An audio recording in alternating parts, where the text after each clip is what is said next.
Well, welcome to Going Deeper. Lisa, thank you for hanging around after speaking today. I'm really glad you could join that conversation in this series of John.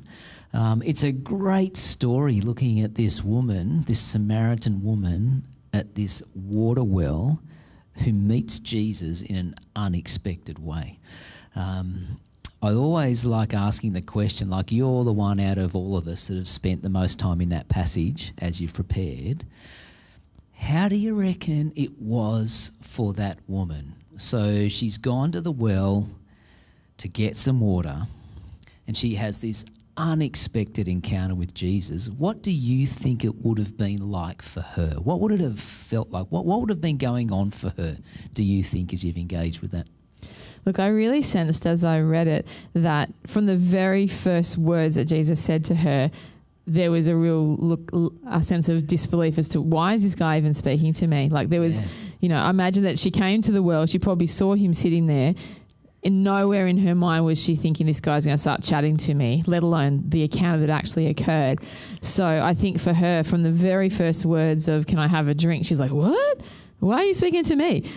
She was, and everything that he said was just so profound. And then he starts to tell her all these things about herself, and she's thinking, why does he know these things about me? Who is this guy? And knowing that he's a Jew and trying to align that with what she knew about Jewish figures of faith and him not really fitting into that. And then this moment where he just reveals who he is. And she's just got nothing to say at that point. Everything else that was in her head, I think, just left. She's left the water jar. She forgot why she was there, and she's just taken off and gone, who can I tell what just happened? This is crazy. So I really think for this woman, I think such a conversation that would have been really bizarre, really confusing, and just shocking. Shocking from the very first moment that he spoke. Yeah, I love it when Jesus says something like, if only you knew. Amazing, isn't it? So here's this woman who goes to get a drink, probably for many people, on behalf of many people, a family or probably more, has an encounter, forgets that's why she even went there and goes off, and it'd be good to chat about that some more. I'd love to ask you though, so you're a full-time SRE teacher in 2 high schools, yeah? And you've been doing that for such a long time. Good on you. It's so good that doors are open and you can be speaking Jesus in that place. I can't help but think, and I'd want to ask you this question, what it's like for people, maybe young people in high schools, because this woman had this kind of, you're talking to me? Why would you be talking to me? Do you actually know my life and what's going on in my life? And Jesus did. Described it. Do actually young people or people in your world that don't have a faith, is that a real thing? Do you reckon young people would go, why would God want to speak to me? Why would Jesus does he even know me? What's going on in that place for people that don't have a faith, do you reckon? Oh, 100%. I think that's very real for young people. Yeah. And I even find sometimes that even young people will have that reaction towards me. In me personally, as I try to share God with them, and they're sort of like, why are you being nice to me? Why are you helping me? I think there's a real sense in people that people live for themselves and they don't live for other people very often, and it's rare when someone comes and does something for someone else with no strings attached. It's kind of like, why are you doing this? What do you want from me? And so when I offer help to someone, whether it be a staff member or a student, or I often get that response of, I don't know, I didn't deserve that. Why did you do that for me? And I find that with young people all the time. There's many a time where I've had a conversation with a young person where their response has been, it's too late for me. I've made too many mistakes. I've done too many things wrong. There's no turning back. God couldn't possibly, even as a young person, God couldn't possibly want anything to do with me. So I think that's very real, a very real feeling for a lot of people. Wow. So you see that in young people would have that thought, even in my young life, why would God love me with all that's happened in my life? Yeah. Wow. And here we see this woman who Jesus says, yeah, I know your story. You've been married 5 times and the guy you're living with now is not your husband. I know you. I still love you and accept you. So here's some young people. What about some of us older people who have got a lifetime maybe of stuff in our life that we've accumulated? What would you say because you live that pretty constantly in your space, if that is a real thing for young people, and it's probably a greater deal for maybe adults like this Samaritan woman, but equivalent in our world today, what would you say to maybe Christian people, maybe people that are part of a home group who's kind of having conversation about this? What would you be your encouragement to Christian people when they're in the space of someone who really feels like that? What's the best way to approach that? What would we say in that space? I've often been a big fan of the saying, actions speak louder than words. Yeah. And I tend to find that, as well as obviously sharing our own stories, which I talked about today, I think the second most, or maybe even the most powerful thing we can do is we can show the gospel through the way we live. Yeah. And it's those times where the opportunity is there for you to just offer someone some assistance, whether it be practical assistance, let me help you do something, whether it be, let me share half my packet of toilet paper rolls with you, with the lady behind me in Audi, because there's no toilet paper left on the rack and she hasn't got any, or whether it just be, gifting something to someone. There's real power in that, because their reaction is always going to be, I don't understand why you're doing that for me. I don't know you, or I don't know you very well, or I don't deserve this. And that's a real boundary crosser, I suppose. If we've got this gap between ourselves and someone that we're trying to share with, if we can bridge that gap with our actions by reaching out in a practical way first, then the conversations can kind of follow. Wow. So that's what I find works best. So you're saying those kind of actions would break down any kind of barrier? Yeah. Going, why would you want to talk to me if you only knew my life?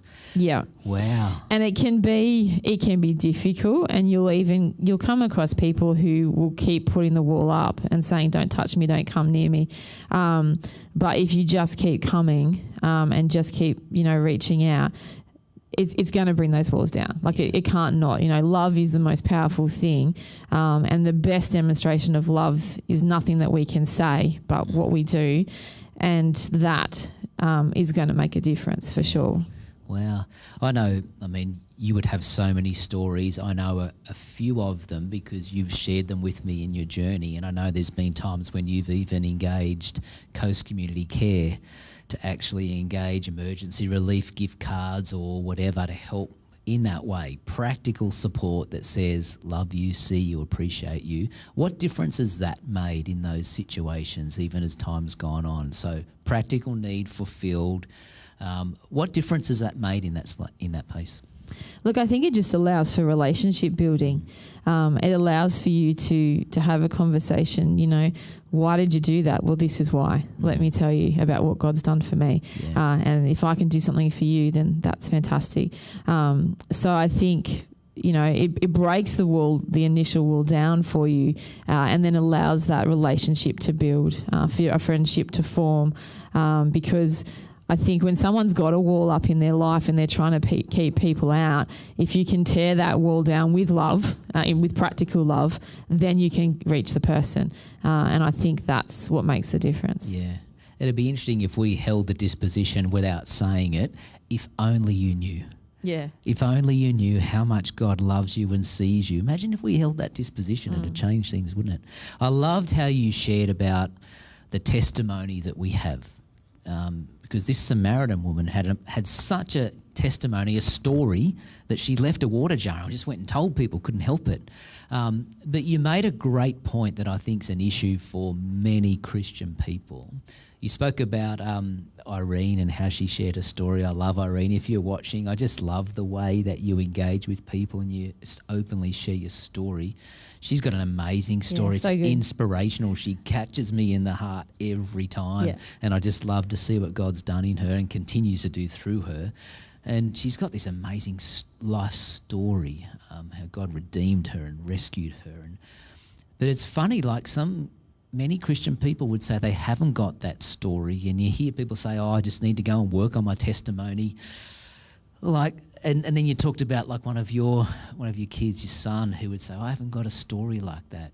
But you actually said something I thought was very significant that said our story is our story. Our testimony is our story with Jesus. And everyone's got one of those. What would you say to the person, the Christian person that feels like, I haven't got this massive, big backstory and ridiculous life change. I grew up in a Christian home. What would you say that would empower people to share their story of Jesus?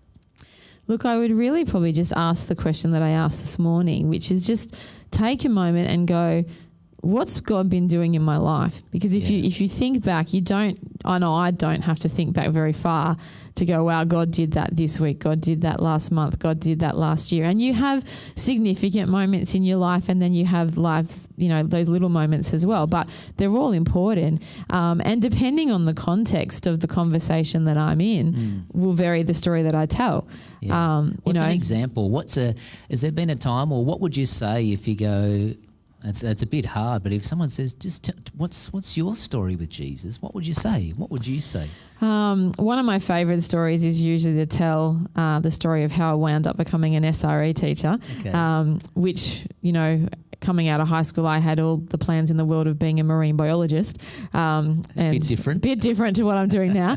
I'd even been accepted into a scholarship to go and do it, but I gave it up to do a teaching degree instead. Wow. So that's one of my favourite stories of just really showing how God really, I guess, put that call on my life and opened those doors and led me to where he wanted me to be. Yeah. Another one of my favourite stories is probably stories of provision. Yeah. And there's been lots of those in my life, in my family's life particularly. Yeah. We had an amazing story when my son, just before my son was born, when the June 2007 storms, that long weekend, we suffered some massive damage to our house, and our insurance company didn't cover it. And amazing story of how God provided to rebuild our wall effectively. So that's another one of my favourite stories. But there's little stories as well. Like, when you spend your life journeying with God, he's always doing something. Yeah. And sometimes we miss it. And I think it's great for us to just stop and go, what did God do this week? Yeah. And you usually don't have to look far to realise that something's been happening. Isn't that good? I really like that my testimony is my story with Jesus. And it's really personal. It's a vulnerable thing to share, that personal engagement with Jesus, and it's great that we all have those stories, and it'd be great to share those. I loved in this story with the Samaritan woman that she did leave her water jar. She went and told many people, and many people believed. What do you reckon happened in that story? What could you see would have happened as she went back to her village, to her home? I wonder who she went to initially, but they've told her this story, and perhaps they thought she was a little bit mad, but thought, well, let's go and check out what she's talking about. And then they've obviously come down, and I can only imagine, although John doesn't record much of what happened there, only 2 verses, but he stayed there 2 days and he spoke with them. And if he could have such a life-changing encounter and conversation with her, you can only imagine what he said to them. And I can imagine it would have just been revelation after revelation after revelation as these people in this town realised that they literally did have the Messiah sitting at their well. And would have just been life-changing for all of them. And you can only imagine too, we know what happened to the woman and where she went, but where did all the others go? Yeah. What happens when they took their story and went and told others? So you can only imagine the ripple effect that must have occurred in this town as all of the people that live there kind of have this revelation and then take that elsewhere and share that. Who knows really what came from that? Yeah. How do we get that ripple effect now in our towns, in our neighbourhoods? How does that happen in our world today? I think, look, as a church and as an individual, I think it works for both of us. So I think for us initially, I think we just need to know that, maybe we only tell one story to one person, but who knows where that's going to go. Like, there's that classic story of how Billy Graham got saved. He was one little kid at one little meeting that made a decision to come forward, and then what happened because of his decision to be saved. So I think you just don't know what's going to happen from the where you started, I suppose. And as a church, if we're all doing that, then can you only imagine the impact if every single one of us are out there in our go spaces every week, sharing our stories and impacting others, and then that ripple effect's going out. Like, I mean, that's massive. Yeah. It's kind of open-ended, isn't it? Like, I love how you describe that, because I really think if we can live like that and understand that because of God's grace, we have a relationship with him, praise God, that we have a story of our engagement with him. And then when we just authentically share that as we go about our story with Jesus and add faith that actually God's going to use that in multiple ways for other people to come to him and hear from Jesus themselves, and then that continues. Powerful. That's my hope. It is. You know, I've been teaching SRE for nearly 20 years. Wow. And I've tried to do the maths before, but I've estimated that I've taught something in the effect of over 10,000 students in that time. Yeah. And you can only imagine, you know, and I often don't get to see the fruit of the seeds that I sow. Occasionally we bump into students post-high school and they'll tell you, oh, guess what? I'm going to church now. And you get that really cool. How awesome is that? That's really exciting. But you don't get that all the time. But I like to imagine that one day when I get to heaven, there'll be a whole bunch of students there, you know, telling me, hey, I'm here because you talked to me about Jesus, which is kind of cool. And I think we've all got that opportunity. Like, you know, we really don't know what happens to the seeds that we plant. Yeah. But we just need to keep planting them in faith and believing that what we sow, God will water, and we'll see that grow. Unreal.